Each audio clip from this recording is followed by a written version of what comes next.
பனிவிலும் மலர்வனம். அன்புக்கும் கதிருக்கும் கல்யாணம் நடந்து முடிஞ்சிருச்சு. அன்புவா நடிச்சுக்கிட்டு இருக்க வினுஷா அவர்கள் கதிர் வீட்டுல இருக்கிற ஒரு வீடியோ ஒன்று ஷேர் பண்ணியிருந்தாங்க. அவங்களோட கழுத்துல தாலியும் இருக்கு. அன்புக்கு அவங்க மாமா கூட நடக்க இருந்த கல்யாணத்தை கதிர் தடுத்து நிறுத்தி இங்க அன்புவை மேரேஜ் பண்ணிப்பாரு கதிர். சேரன் அனுபமாவை கல்யாணம் பண்ணதால சேரனை பழி வாங்க அன்பு கழுத்துல கதிர் தாலி கட்டிடுவாரு.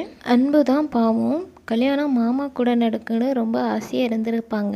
இப்போ அந்த கல்யாணம் நடக்காமல் சுத்தமாக பிடிக்காத ஒருத்தர் கூட ஒரு கல்யாணம் நடந்திருக்கு.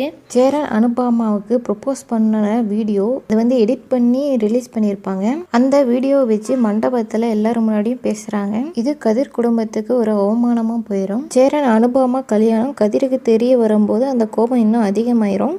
அதனால கதிர் அன்புவை கட்டாய கல்யாணம் பண்ணிப்பாரு. கதிருக்கும் சரி கதிரோட அம்மாவுக்கும் சரி அன்புவை சுத்தமாக பிடிக்கல. இவங்களுக்கு நடுவில் அன்பு என்ன பண்ண போகிறாங்க. அதே மாதிரி இந்த பக்கம் அன்புக்கு சப்போர்ட் பண்ணவும் கதிரோட தாத்தா அத்தை இவங்க எல்லாம் இருக்காங்க.